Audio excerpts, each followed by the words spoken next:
So what I'm going to do is I'll give you guys a brief summary of what's up for election this year, where we're at heading into the election, and then I'll go into giving a rundown of each of the battleground chambers that Ballotpedia lists. These are the chambers that we feel are most interesting and most likely to see a flip in majority control.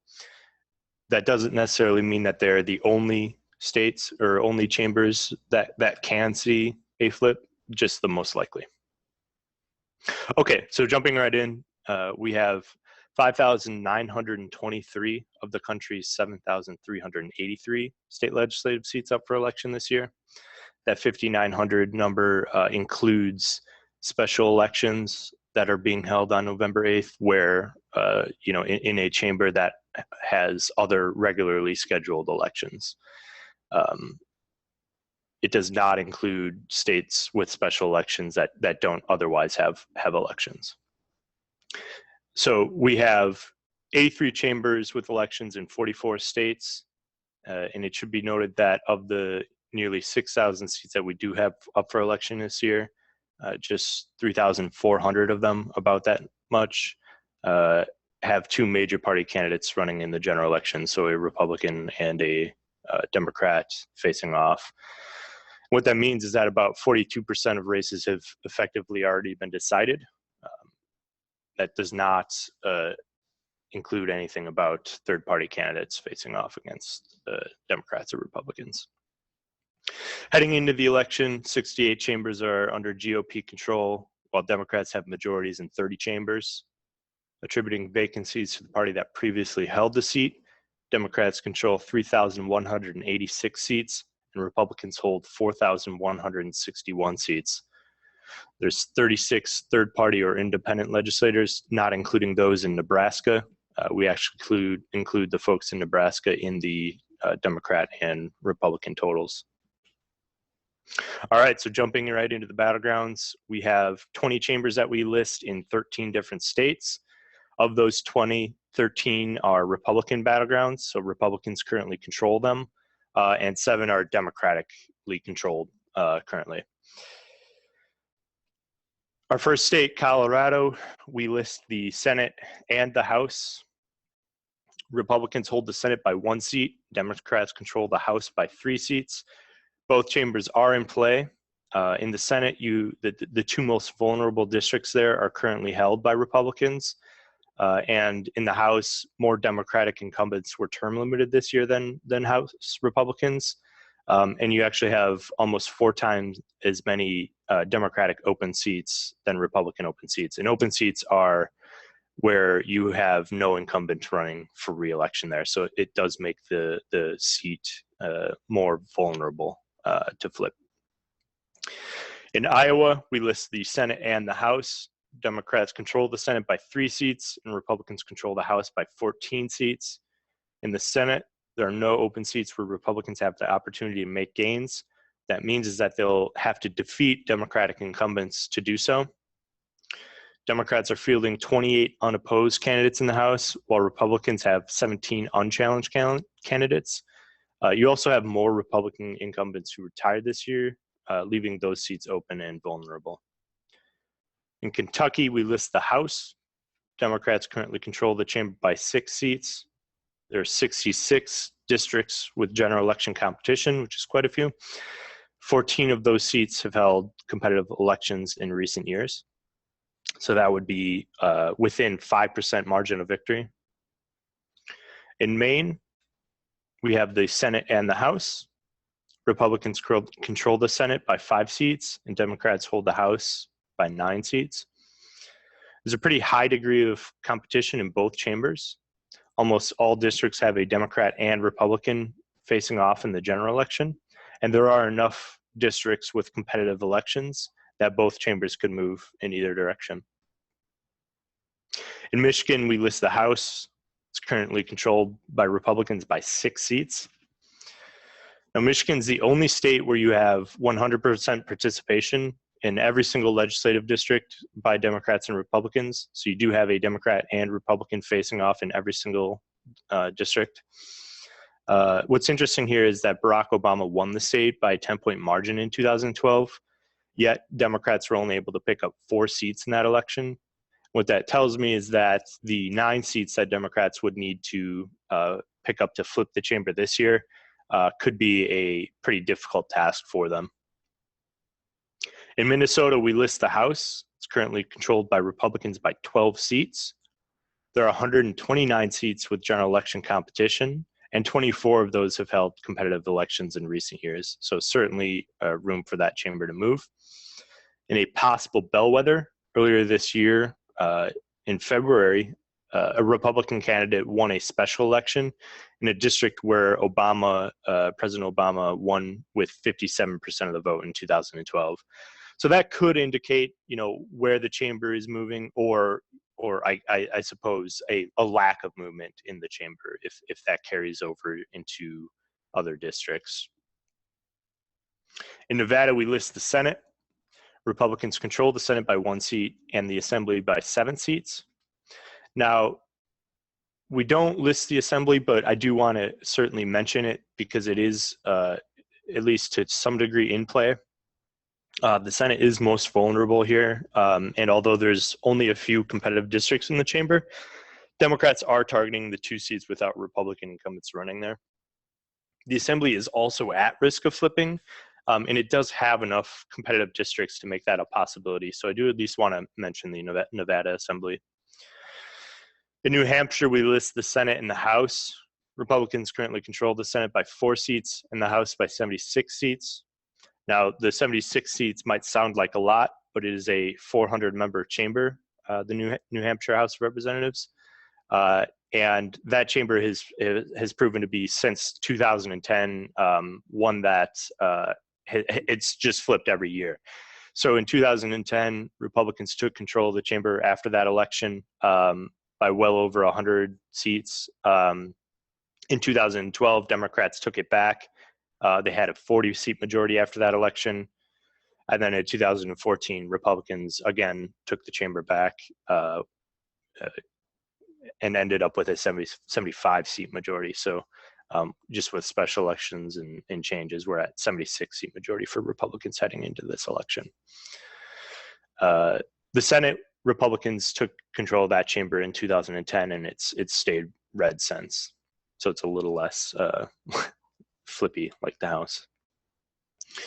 In New Mexico, we have the Senate and the House. Democrats control the Senate by 6 seats, and Republicans hold the House by 4 seats.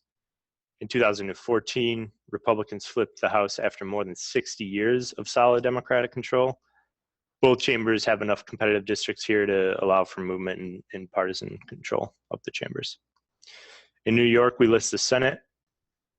Now, Democrats have a numerical majority in the Senate by 1 seat. Technically, there's a vacancy right now that does tie the chamber. But despite the Democratic numerical majority there, Republicans have a power sharing agreement where essentially some of the Democrats have flipped over and caucus with the Republicans. And what that does is it gives Republicans effective control of the chamber. So what this does for this election is it puts it into question how many seats Democrats would actually need to pick up in order to gain effective control of the chamber. It might only be a couple, it might be a handful that they need in order to make the power sharing agreement, I suppose, less legitimate and thus break up. In Washington, Republicans hold the Senate by 1 seat. Democrats control the House by 2 seats. Just on sheer closeness of those 2 chambers, these are probably 2 of the most contested in the country. West Virginia, we list the Senate. Republicans control the Senate by 2 seats, and they flipped the chamber, the Republicans did, in 2014. And that was one where, like New Mexico, in this case, Democrats had controlled the chamber for more than 80 years. Republicans also flipped the House, except they flipped it pretty hard in 2014, and that chamber is much less in play. I wouldn't really even consider it in play, to be honest. So the chamber also has 100% participation in all 18 of its general election contests. So, with a slim margin of control there, definitely is in play, and it could go either way. Our last state, Wisconsin, we list the Senate. Republicans control that chamber by 5 seats. It is fairly unlikely that Democrats would be able to flip this chamber, and that's due to the number of seats up for election and which seats are up for election. So there's relatively few seats up for election here, and there's really only 2 districts where Democrats have the opportunity to make gains, and they would need to flip. They would need to gain actually 3 seats in order to flip that chamber. So again, they have 2 seats that they have opportunity in, and the trouble for them is that there's a 3rd seat that's vulnerable and currently held by Democrats. So they would need to hold on to that as well if they wanted to flip the chamber. Okay, so I just want to reiterate that these are not the only chambers that can flip this year. Certainly if it's a wave election in either way, particularly down ballot impact from the presidential election, if that ends up being lopsided in either direction, that will have impact on state legislative elections, and you'll see presumably more chambers outside of these 20 and outside of these 13 states that do end up flipping. So I'm going to hand it over to Kayla again, and if you guys have any questions, you can leave them in the chat, and I will do my best to answer them. Thanks for listening. Cool. Thank you so much, Tyler. I will start off with the question that I have, which is, were there any seats that were competitive this year that you didn't expect to be? I wouldn't necessarily say so. I suppose I would just reiterate the Nevada Assembly. When we were doing our initial coverage, I believe we included the Nevada Assembly in our top 20. We ended up removing that chamber for another state. Whether that chamber should be in there and maybe Wisconsin Senate, out in lieu of it, I'm not really sure. But I do think that the Wisconsin Senate is pretty interesting. So I do want to follow it and make sure it's in the spotlight as well.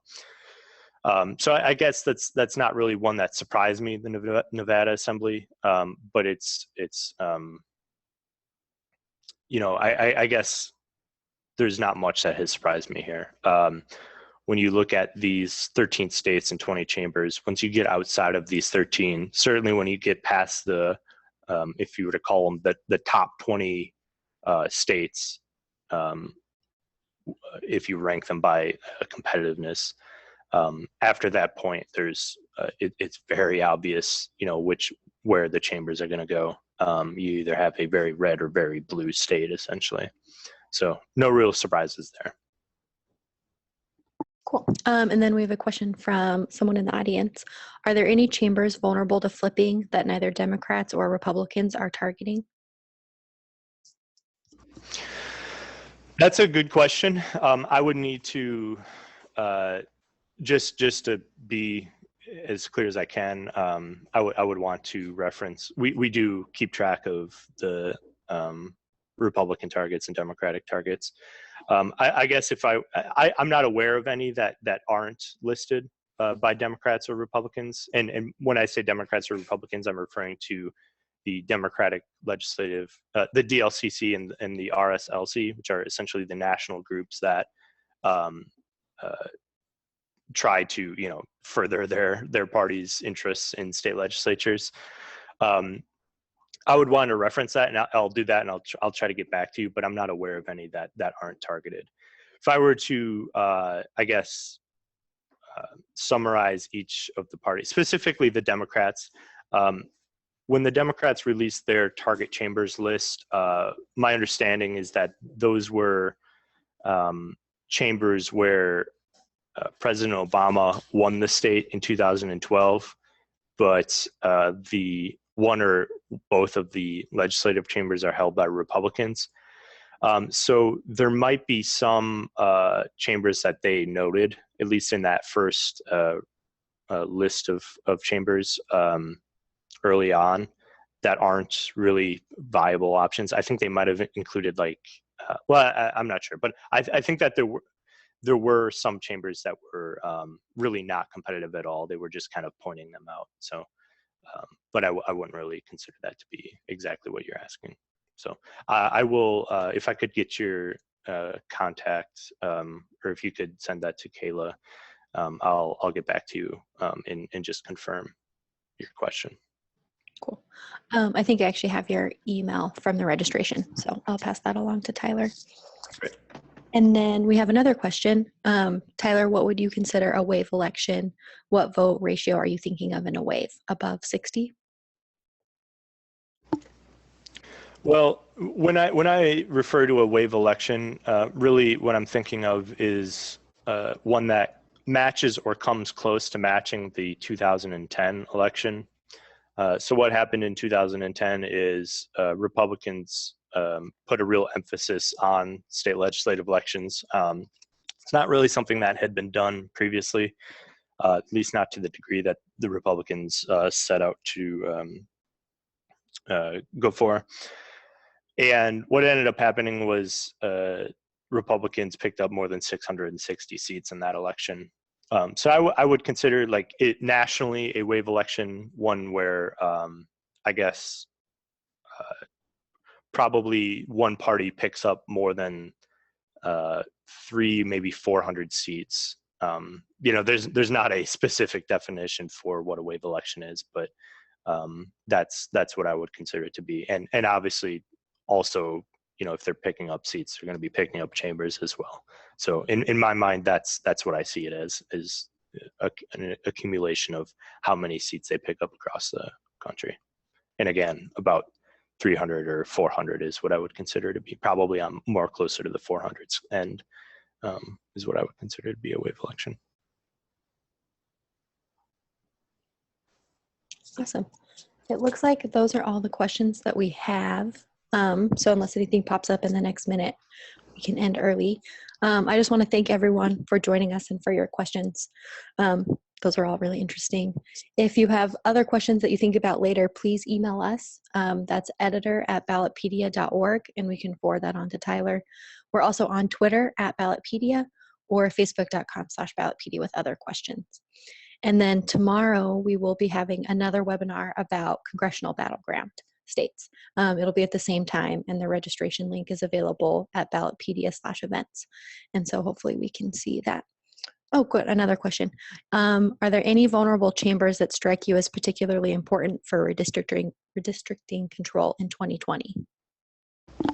Well, what I'd say about redistricting control in 2020 is that the importance of this year's election goes beyond these battleground chambers.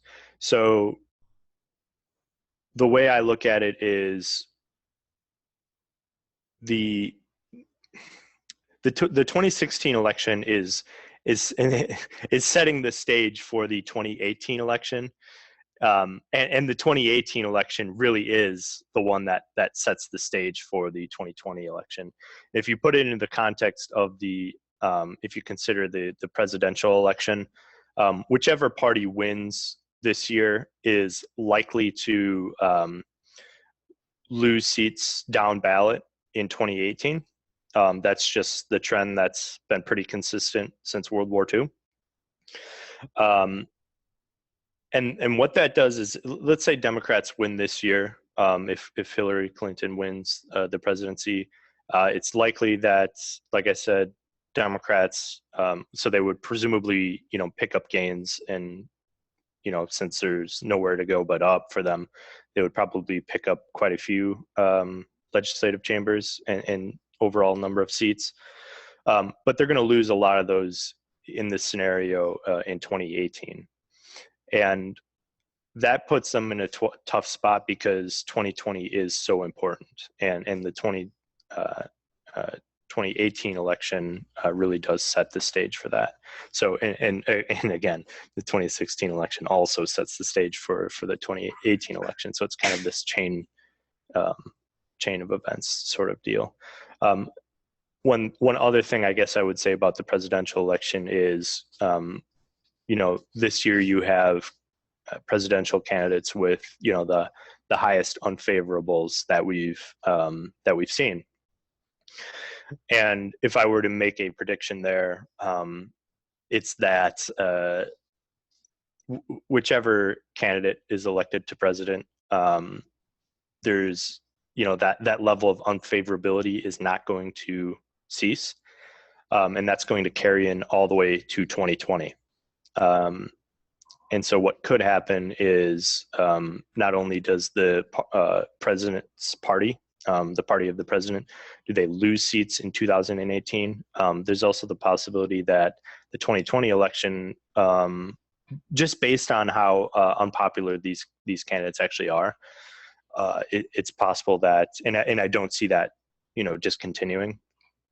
It's possible that the 2020 election ends up being a sort of I guess, the term would be a referendum on that candidate, and ends up hurting them down ballot in 2020, which is critically important for, like you said, redistricting control after the 2020 census.